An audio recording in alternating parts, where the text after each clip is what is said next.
नमस्कार, स्वागत है आपका। मैं हूं आपके साथ शुभेंदु सिंह। मध्य प्रदेश में कोरोना संक्रमण के मामले में लगातार तेजी आ रही है। प्रदेश में लगातार दूसरे दिन 22 नए संक्रमित मिले और इसमें 82% मामले इंदौर, जबलपुर, भोपाल से हैं। इंदौर में सबसे ज्यादा 9 संक्रमित मिले हैं और इसके बाद जबलपुर में 6, भोपाल में 3, अनूपपुर में और साथ ही साथ धार में 2 पॉजिटिव केस सामने आए। एक दिन पहले ही मुख्यमंत्री शिवराज सिंह चौहान ने कोरोना के बढ़ते मामलों को लेकर के अधिकारियों की बैठक बुलाई थी, जिसमें जिले के प्रभारी मंत्रियों और क्राइसिस मैनेजमेंट ग्रुप को संक्रमितों की संख्या पर नजर बनाए रखने के निर्देश दिए। राज्य में पिछले 4 दिनों में 11 जिलों में 73 संक्रमित मिले हैं। इसमें सबसे ज्यादा इंदौर और जबलपुर में 17 संक्रमित आए हैं और इसके बाद भोपाल में 12 नए मामले सामने आए हैं। वहीं सागर में 8, धार में 5, राजगढ़ और खरगोन में 4, उज्जैन में 2, अनूपपुर में 2, ग्वालियर, बैतूल में 1 संक्रमित मिले हैं। त्योहारों के सीजन की शुरुआत के साथ ही संक्रमण के मामले बढ़ने से चिंता भी बढ़ रही है। जबलपुर में एक दिन पहले ही 7 नए केस सामने आए थे। प्रदेश में नए संक्रमितों के आंकड़े सामने आ रहे हैं और अधिकतर की ट्रैवल हिस्ट्री सामने आ रही है। अब स्वास्थ्य विभाग नए पॉजिटिव मरीजों की कॉन्टैक्ट हिस्ट्री निकाल रहा है ताकि ज्यादा से ज्यादा लोगों के सैंपल की जांच कर संक्रमण को फैलने से रोका जा सके। प्रदेश में कोरोना के एक्टिव केसों की संख्या 122 है। आज इसी मुद्दे पर बात होगी। हमारे साथ कुछ खास मेहमान भी जुड़ेंगे, लेकिन उससे पहले मुख्यमंत्री शिवराज सिंह चौहान का आखिर क्या कहना है, जरा सबसे पहले आपको सुनाते हैं। कोरोना की तीसरी लहर और अब फिर से महामारी ना आ पाए, सरकार अपनी तरफ से सारे उपाय कर रही है, लेकिन गुरु का आशीर्वाद, ईश्वर की कृपा भी आवश्यक है। और दूसरी अल्प वर्षा भी हुई है। कई जगह लगभग 17 जिलों में अल्प वर्षा की स्थिति है। वृष्टि हो, सरकार सारे प्रयास कर रही है, लेकिन देवी की कृपा भी। और चलिए जरा तस्वीरें दिखाते हैं आपको। ग्राउंड जीरो पर इस वक्त तस्वीरें क्या है, जरा ग्वालियर से हमारे संवाददाता हमारे साथ जुड़ चुके हैं। जरा सीधा उनका रुख कर लेते हैं। सबसे पहले आपसे यही समझना चाह रहे हैं कि मौजूदा वक्त में कोरोना का जो खतरा आज नजर आ रहा है, प्रशासनिक अधिकारी हों या सरकार के लोग हों, हर कोई मनोज ये इस बात पर नजर बना रहा है कि संक्रमण के ग्राफ को कैसे कम किया जाए। लेकिन संक्रमण तो हाल फिलहाल में देखा जाए तो बीते कुछ दिनों में तेजी के साथ बढ़ रहा है। कारण इसके पीछे क्या कहे जा रहे हैं?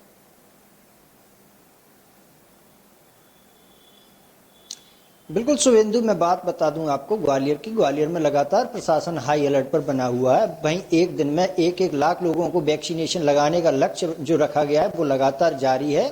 लेकिन वही बात करें, जो कोरोना संक्रमित मरीजों की संख्या है, जो बढ़ोतरी है, उसमें कहीं कमी नहीं आ रही है। इसका हमने ग्राउंड जीरो पर जाकर भी देखा तो जिस तरह चाहे परिवहन की बात करें, यात्रियों की बात करें, जिस तरह से यात्रा कर रहे हैं लोग अपने मासूम बच्चों के साथ में उसमें बसों में देख सकते हैं ठसाठस तरीके से भरकर उस बसों में यात्रा करते हुए नजर आ रहे हैं। ना ही किसी कोरोना गाइडलाइन का पालन किया जा रहा है।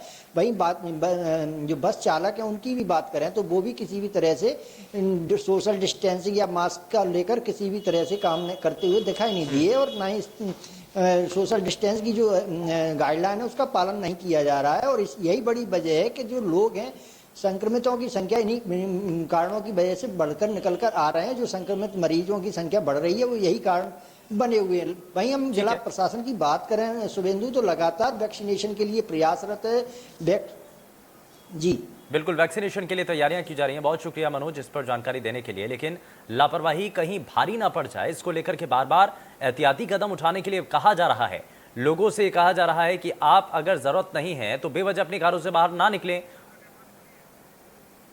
और इसी को लेकर के मध्य प्रदेश के अंदर कोरोना के संक्रमण के मामले जो बढ़े हैं, सवाल इसीलिए सामने आ रहा है कि क्या जो संक्रमण बढ़ रहा है सिर्फ इसके पीछे एक बड़ा आधार आप जो लापरवाही है वही है, या फिर अभी भी बहुत से ऐसे लोग हैं जिन्होंने अभी तक वैक्सीनेशन के इस अभियान में अपने आप को शरीक नहीं किया है, यानी कि कोरोना की जो वैक्सीन डेवलप की गई है भारत के अंदर उनको अभी तक उन्होंने नहीं लिया है। और इसीलिए ये सवाल है लोगों के जहन में और अधिकारी बार बार इसलिए पूछ रहे हैं कि क्या आपने अभी कोरोना की वैक्सीन लगवा ली है या नहीं।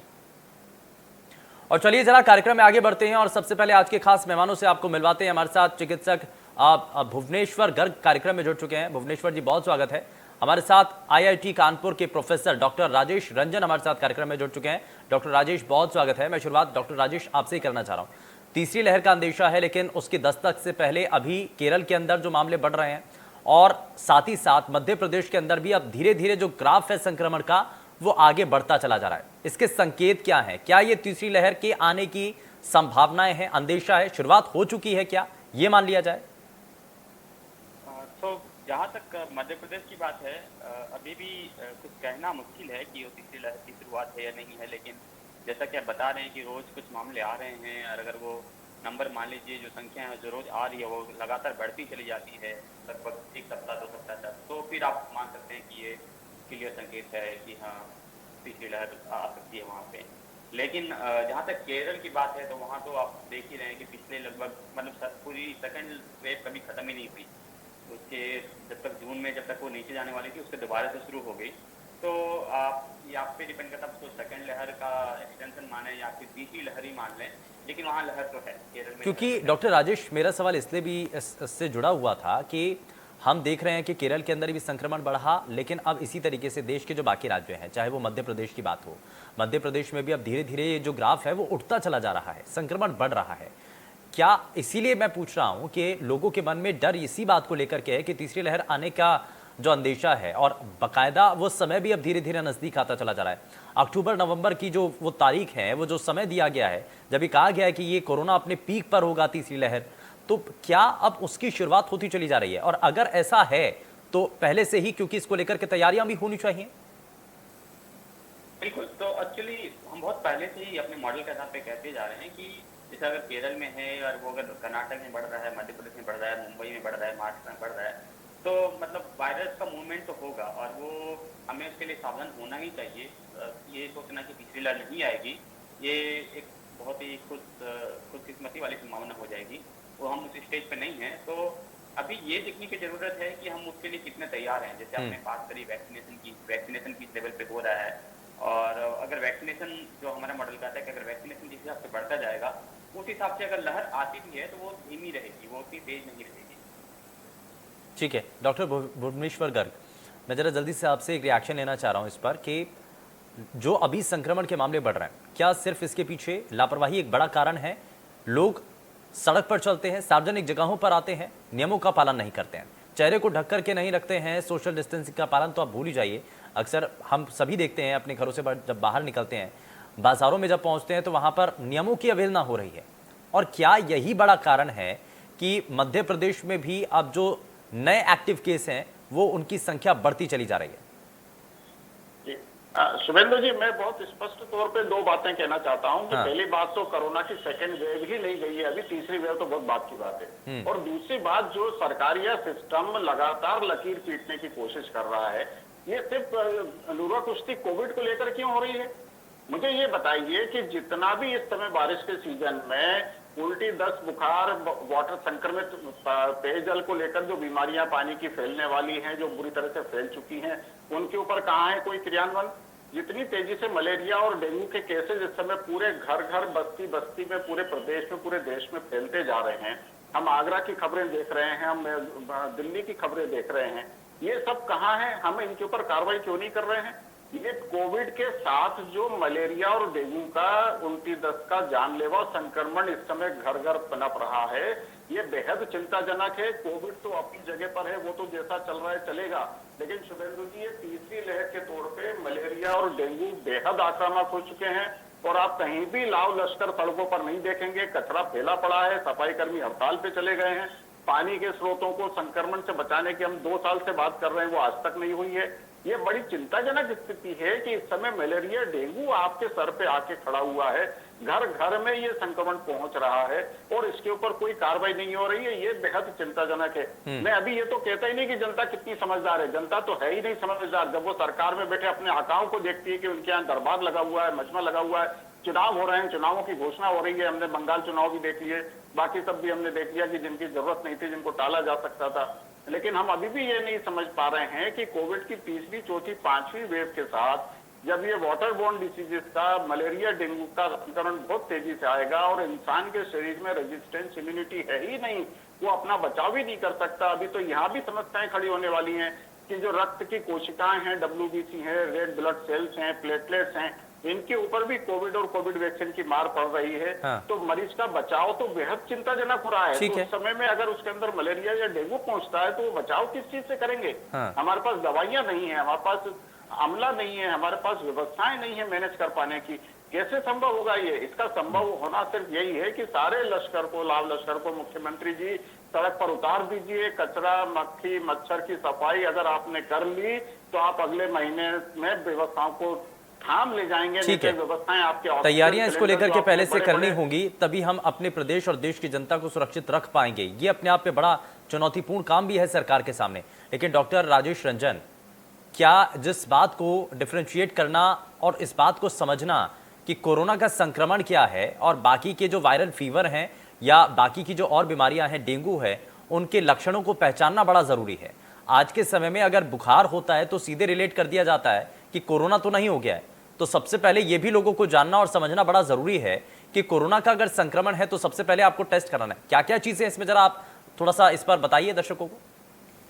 हाँ बिल्कुल, आप मतलब सही बोल रहे हैं कि अभी लोगों के मन में इतना दहशत है कि कोई भी भय हो, कोई भी बुखार हो तो लोग सीधा उसको कोरोना से रिलेट कर देते हैं। लेकिन एक डिफ्रेंशिएट करने की जरूरत है कि जैसे अगर कोई भी वायरल इन्फेक्शन जैसे कि कोरोना वायरस है और वो जब बढ़ता जाता है तो शुरू में इसकी जो ग्रोथ होती है बहुत एक्सपोनेंशियल होती है। तो आप इसको ऐसे कर सकते हैं कि अगर आप आरटीपीसीआर की जांच कर रहे हैं, मान लीजिए रोज 1 लाख की जांच कर रहा है मध्य प्रदेश, तो अगर आज के दिन 10 आ रहे हैं तो कल 20 आएंगे, परसों 40 आएंगे, और ऐसे करके वो बढ़ता चला जाएगा। ऐसे केसेस जो हैं, मतलब डेंगू में भी हो सकता है, अगर मलेरिया में भी अगर सरकार ध्यान नहीं रखती तो वहाँ पे भी संक्रमण की संख्या बहुत बढ़ सकती है। लेकिन जो एक्सपोनेंशियल ग्रोथ है जो कि ऐसे वायरस एपिडेमिक में या पेंडेमिक में देखा जाता है, उस टाइप से नहीं आएगा। तो उसका एक जो सबसे महत्वपूर्ण तरीका पहचानने का कि वो आरटीपीसीआर की जांच करवाएं। और साथ ही जैसे डॉक्टर गर्ग कह रहे हैं कि हर बुखार को आप कोविड ना मान लें, क्योंकि अगर आप हर बुखार को कोविड मान के उसका ट्रीटमेंट करेंगे तो अगर डेंगू, मलेरिया इस टाइप के बुखार रहेंगे तो उनसे आपकी जो आपकी दवाई चलनी चाहिए, आपका जो तरीका होना चाहिए ठीक होने का, फिर आप उसका गलत ट्रीटमेंट दे देंगे। तो कोरोना को फिलहाल तो ऐसा है कि अगर आप मानना चाहते हैं कोरोना है तो आप बिल्कुल इसकी जांच करवाएं। अगर आपके पास आरटीपीसीआर है तो बेस्ट है, नहीं तो कम से कम ट्रूनेट की जांच या जो भी आपके लेवल पे अवेलेबल है टेस्ट, उसको करवाए बिना आप अभी फिलहाल, जब बहुत संक्रमण हो तो एक अलग बात होती है कि लोग हर को मान लेते हैं कि हाँ चलो यही कोरोना से रिलेटेड हो सकता है। लेकिन फिलहाल आप बहुत जागरूक रहें और एक जांच होने के बाद ही कंफर्म करें कि हाँ ये कोरोना वायरस है। ठीक है डॉक्टर भुवनेश्वर, अब एक और भी चीज़ सामने आती है कि हम अब ये बदलते हुए मौसम में अक्सर देखते हैं, इससे पहले भी हमने देखा पहली और दूसरी लहर के समय जब मौसम बदलता है तो उस वक्त ये संक्रमण और ख़ास करके कोरोना का वायरस जो है बहुत तेज़ी के साथ आगे बढ़ता है, इसकी रफ्तार बढ़ जाती है। और कुछ ऐसा ही मौजूदा वक्त में भी हो रहा है, मौसम में बदलाव हुआ है और उसके बाद तेज़ी के साथ संक्रमण के मामले भी बढ़ रहे हैं। तो क्या ये बदलते मौसम का असर भी माना जा सकता है? नहीं सुमेंद्र जी, बिल्कुल ठीक बात है कि बदलते मौसम के साथ वायरल संक्रमण, चूंकि मौसम में ऊंच नीच होती है, सर्दी जुकाम बुखार की स्थितियां बनती हैं, तो वायरल संक्रमण आपके शरीर को इम्यूनिटी देने के लिए आते हैं। यहाँ चिंता की बात यह है कि आरटीपीसीआर टेस्ट जैसे कि लगातार बात होती है, तो जब भी कोई वायरल फीवर कोविड का अगर माना जाए तो वो आरटीपीसीआर टेस्ट आइडियली 5 से 7वें दिन होना चाहिए। अब इस जुगलबंदी में क्या हो रहा है कि जिस डेंगू मलेरिया की जांच तुरंत हो जाना चाहिए, वो आदमी भी घर पे बैठा है कि कोविड होगा, मैं 5वें दिन बाद जांच के लिए जाऊंगा। इस पूरी प्रोसेस में उसका प्लेटलेट, उसका डब्ल्यूबीसी काउंट, उसके आरबीसी सब बेहद चिंताजनक स्तर तक नीचे गिर रहे हैं। और यहाँ पर चूंकि दवाइयां डिफेंस के तौर पे इन्हीं सेल्स को इस्तेमाल करती हैं, यही बॉडी का संक्रमण रोकने में काम आते हैं और ये बेहद चिंताजनक स्तर तक कम हो जाते हैं। तो तीसरे, चौथे, 5वें दिन तक तो हमारे पास बेहद नुकसान मिल रहे हैं मलेरिया डेंगू को लेकर। और ये बेहद चिंताजनक होने वाला है कि अगर हम कोविड की जांच के लिए 5 दिन इंतजार करें तो मलेरिया डेंगू की जांच पीछे छूट जाती है। हाँ। मलेरिया डेंगू की जांच के लिए जाएं और वहां पर पता चलता है कि अभी तो कोविड की जांच में टाइम लगेगा, तो वो आदमी घर आ जाता है और घर में और बीमार पड़ जाता है। तो ऐसी सिचुएशन में करना क्या होगा? लश्कर को इसमें करना क्या होगा? बिल्कुल लाव लश्कर को सड़कों पे उतर जाना चाहिए। जहां जहां भी पानी भरा हुआ है उसका निस्तारण की व्यवस्था की जानी चाहिए। गंदगी कचरा हटाया जाना चाहिए। मच्छरों की रोकथाम के सारे प्रयास करना चाहिए। इसमें सरकार, लाव लश्कर को भी आना चाहिए, जनता को भी आगे आना चाहिए। अगर हम मच्छरों पे और मच्छरों के बचाव के ऊपर तुरंत काम नहीं करेंगे तो शुभेंदु जी, अगले 1 महीने में डेंगू मलेरिया की बेहद चिंताजनक कोविड के साथ वाली जो वेव आएगी उसमें बचाव मुश्किल हो जाएगा, उसमें उपचार मुश्किल हो जाएगा, क्योंकि हमारे पास बॉडी डिफेंस वैसे ही नहीं है कोविड के मरीजों में। और अगर ये इस तरह से जी बिल्कुल बिल्कुल आपकी आवाज मिल रही है, आपकी आवाज मिल रही है, लेकिन इसमें साथ ही साथ हमें एक और बड़ी ये भी कि जो लाचार खड़ा था कोविड में उपचार के नाम पर, और वो जब उसके पास मलेरिया डेंगू भी कॉम्प्लिकेशन के साथ आएगा, या गैस्ट्रोएंटेराइटिस आएगा वाटरबोर्न डिसीजेस के तौर पर, या लिवर और के संक्रमण, आंतों के संक्रमण आएंगे कोविड के सीवेज वाटर डिस्पोजल में संक्रमित होने की वजह से, तो ये बड़ी चिंताजनक होने वाली है स्थितियां, क्योंकि ज्यादातर अमला इस बात को समझने के लिए ट्रेंड ही अगर हम इसको और थोड़ा दर्शकों को जरा बारीकी से समझाएं, डॉक्टर राजेश रंजन, कि जब बदलता हुआ मौसम, हम इसको इसलिए भी मानकर चल रहे हैं कि आपके शरीर की जो इम्यूनिटी है, आपकी इम्यूनिटी सिस्टम को ये बहुत हद तक असर इसके ऊपर डालता है, आपके शरीर को कमजोर करने लगता है। और अगर आपके शरीर की इम्यूनिटी सिस्टम अगर कमजोर होने लगता है, आपका शरीर अगर कमजोरी की तरफ आगे हो जाता है, तो उसमें जितने भी वायरस हैं या जितने भी बीमारियां हैं वो आपके शरीर में बड़े आसानी से के साथ दाखिल हो जाती हैं। यही एक कारण है कि संक्रमण का ग्राफ, इसको भी हम इस तरीके से देखें। बिल्कुल, जो क्लाइमेट है उस कंडीशन पे दो चीजें होती हैं, एक तो हमारी इम्यूनिटी जो है वो चेंज हो सकती है, और दूसरी जो बैक्टीरिया या जो वायरस हैं उनकी जो इफेक्टिविटी है वो भी चेंज होती है। तो मतलब अगर बहुत ज्यादा गर्मी हो तो हो सकता है कि वो थोड़े कम हो, जबकि बहुत ज्यादा ठंड हो, जबकि फ्लू होता है या कॉमन कोल्ड होता है जो नवंबर दिसंबर में आता है, उसमें इनकी संख्या बहुत ज्यादा बढ़ जाती है। अब देखेंगे नॉर्मली जो वायरल फीवर्स होते हैं वो ठंड के दिनों में अधिक होते हैं, तो वो फैक्टर तो है ही है। लेकिन जो हम यहाँ पे आज बात करना चाह रहे हैं कि अगर आपकी इम्यूनिटी ऑलरेडी डाउन है और उसके ऊपर अगर आपका कोई भी संक्रमण होता है तो उससे फिर बचना काफी मुश्किल हो जाता है। तो ये तो एक्चुअली कोविड ने हमें इतना सिखाई दिया है कि एक जनरल हमारे व्यवहार में और जो सरकार के चिंतन में आ जाना चाहिए कि साफ सफाई रखना, जो हम सैनिटाइजेशन की बात करते हैं वो सिर्फ कोविड के लिए ना हो, बल्कि एक हेल्थ केयर सिस्टम ऐसा इम्प्रूव होना चाहिए कि चाहे डेंगू हो या मलेरिया हो, जो भी साफ सफाई रखनी है हमारे गलियों में, मोहल्लों में, देश प्रदेश में, तो एक अगर वो आदत बन जाएगी तो हम सब चीजों से छुटकारा पा सकते हैं। मैं एक इसमें ये भी ले लेता हूं डॉक्टर गर्ग आपसे कि अगर ये संक्रमण बढ़ रहा है तो इस संक्रमण के बढ़ते प्रभाव को कैसे कम किया जा सकता है। देश के कई राज्य जो कि बहुत हद तक प्रभावित नजर आ रहे हैं, केरल का हमने शुरुआत में भी जिक्र किया, और ऐसे ही अब मध्य प्रदेश के अंदर लगातार जो संक्रमण के मामले बढ़ रहे हैं, तो कैसे इस ग्राफ को कम किया जा सकता है, क्या इसके लिए करना चाहिए? देश के बाकी राज्य भी तो हैं, वहां पर भी तो तैयारियां हैं, क्या हमें सीख लेनी चाहिए? नहीं, देखिए ये बिल्कुल सारी चीजें सामाजिक व्यवस्थाओं से जुड़ी हुई हैं, और जिस तरह से समाज के प्रभाव में, या मैं कहूं कि बाजारवाद के प्रभाव में सरकारें निर्णय ले जाती हैं, वो बड़े चिंताजनक हो जाते हैं। हमें चुन के बाजार या दुकानें या स्कूल खोलने चाहिए थे, हमें गैर जरूरी किसी व्यवस्था को आगे बढ़ने से रोकना चाहिए था, हमें लगातार इसके ऊपर चेतावनियां जारी करनी चाहिए थी सरकार की तरफ से, लगातार मास्क पहनने के ऊपर कवायदें होनी चाहिए थी, सोशल डिस्टेंसिंग को, जिसको मैं कहूँ फिजिकल डिस्टेंसिंग के तौर पर, कि उसका लगातार पालन होना चाहिए था। लेकिन दुर्भाग्य ये है कि सरकार में बैठी व्यवस्थाएं पता नहीं क्यों वो संकट नहीं देख पा रही जो स्कूल खोल देने से आने वाला है, जो बाजार, रेस्टोरेंट, होटल खोल देने से आने वाला है, जो सिनेमा हॉल खोल देने से आने वाला है। और चूंकि जब आप खुद व्यवस्थाओं को देख रहे हैं कि लगातार आकर्षक ऑफर चल रहे हैं कि सरकार की तरफ से कि आप ऐसा करेंगे तो ऐसा होगा, वैक्सीन लगवाने के लिए हम देख रहे हैं सेंटरों पे, तो यानी कि जो अनलॉक किया गया है, अनलॉक जो किया गया उसमें सिस्टमैटिक और अभी इंतजार करने की बहुत हद तक जरूरत थी। डॉक्टर राजेश, मैं ठीक है, जरूरी है उसी को खोलिए। हाँ डॉक्टर राजेश रंजन, मैं इस पर जरा जल्दी से आपसे रिएक्शन लेना चाहता हूँ कि अभी भी कुछ हद तक जरूरत है, क्योंकि अनलॉक जब हमने किया तो अभी तीसरी लहर का अंदेशा है, तो हमें और कुछ हद तक इंतजार करने की जरूरत थी। मैं इंतजार करने की बात नहीं कहूंगा, मैं ये बोलना चाहूंगा कि उसको सिस्टमैटिक तरीके से अनलॉक किया जाए। क्योंकि अभी जो बात चल रही है और जो WHO बोल रहे हैं कि हो सकता है कि कोविड एक एंडेमिक बन जाए। एंडेमिक मतलब कि वो कभी खत्म ही ना हो, ठीक है, जो वायरस, जिन्होंने वैक्सीनेशन लिया है वो सुरक्षित रहेंगे, या फिर वायरस धीरे धीरे कमजोर हो जाए। लेकिन जो आज जब संख्या बता रहे हैं कि आज 1 लाख है, या जो बोल रहे हैं यूएस में या बाकी देशों में बात हो रही है, तो हो सकता है वो संख्या आती ही रहे, तो आप कब तक इंतजार करेंगे। लेकिन तरीका ये होना चाहिए कि कुछ भी अगर खोलना है तो उसको सावधानी के साथ किया जाए। जैसे आप मान लीजिए बाजार खोल रहे हैं या स्कूल खोल रहे हैं, तो कम से कम इतना तो करें कि मास्क को कंपलसरी कर दें, ठीक है, मतलब उसको स्ट्रिक्टली इन्फोर्स किया जाए कि मास्क कंपलसरी है। या नहीं, ये तो कंपलसरी तो किया हुआ है सर, ये गाइडलाइंस के तहत ये साफ किया गया है कि सोशल डिस्टेंसिंग हो, आपको चेहरे को ढक करके रखना हो, लेकिन यही है कि इसको सख्ती के साथ आपको इम्प्लीमेंट करवाना है। हाँ बिल्कुल, मतलब बाहर अगर लोग घूम रहे हैं, नियम का पालन नहीं करें, तो ऐसे नियम और कानून का क्या मतलब है। तो उसके बाद अल्टीमेटली क्या होगा, जब केसेस बहुत बढ़ जाएंगे तो पूरा लॉकडाउन लगा दिया जाएगा, फिर तो सरकार सख्त हो जाती है। तो उनको जरूरत है कि मतलब ऐसी परिस्थितियां ही ना आने दें कि पूरा का पूरा लॉकडाउन हो जाए। उससे बेटर है कि आप जो सोशल डिस्टेंसिंग या फिर जो normal Covid related appropriate behaviour है उसको आप थोड़ा सख्ती से पालन करवाएं लोगों से, और लोगों को भी ये समझना चाहिए।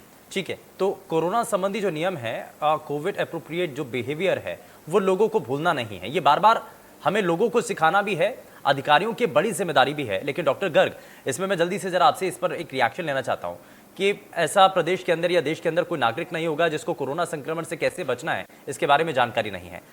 जानकारी है लेकिन उसको सही तरीके से इंप्लीमेंट नहीं करना है, उसको अपनाना नहीं है अपनी जिंदगी के अंदर। तो इसमें एक सबसे बड़ी चीज ये भी है कि बहुत से ऐसे लोग भी हैं जो कि जानते हैं, समझते हैं, लेकिन उसके बाद भी जब अपने घर से बाहर निकलते हैं तो मास्क का सही तरीके से इस्तेमाल नहीं होगा। अगर किसी ने टोक दिया तब जाकर के चेहरे पर मास्क लगाना है। और अक्सर कई ग्राउंड रिपोर्ट्स के जरिए हम भी अपने दर्शकों को दिखाते हैं कि कहां पर कैसे इन नियमों की अवहेलना होती है। तो सबसे पहले हर किसी नागरिक को अपनी जिम्मेदारी को समझना होगा। बिल्कुल शिवेंद्र जी, बहुत जरूरी है कि अब समाज समझे, क्योंकि सरकार वही करेगी जो उसके सामने रखा जाएगा। वो आपको या तो टोटल लॉकडाउन लगा देगी या टोटल सारा खोल देगी, तो इससे मकसद नहीं निकलता। लेकिन क्या हो रहा है कि हम अच्छे पढ़े लिखे लोगों को भी बाजार में भीड़ की व्यवस्था में बिना मास्क के देख रहे हैं, और टोकने पर वो हंसते हैं कि अरे हो गया साहब, अब क्या है डॉक्टर साहब, अब कितना ठीक कराओगे आप, अब हो गया, चलिए अब तो कोरोना हो गया सबको एक बार। तो ये अभी भी समझ नहीं है लोगों के अंदर कि वो ये नहीं समझ पा रहे हैं कि आपको भले ही वैक्सीन लग गया हो, लेकिन दूसरा तीसरा म्यूटेशन, 250-300 म्यूटेशन आ चुके वायरस के, वो आपको बीमार कर सकते हैं। ठीक है, और इसी बढ़ते खतरे को लेकर के लगातार जनता को आगाह किया जा रहा है, चाहे वो सरकारों के द्वारा हो, चाहे वो प्रशासनिक अधिकारियों के द्वारा हो। और इस मंच के जरिए भी हम अपने सभी दर्शकों तक ये बात पहुंचाना चाहते हैं कि आपको अभी और बहुत समय तक संभल करके रहना है। बहुत शुक्रिया आप दोनों ही खास मेहमानों का हमारे साथ कार्यक्रम में जुड़ने के लिए, अपना समय देने के लिए इंडिया न्यूज को।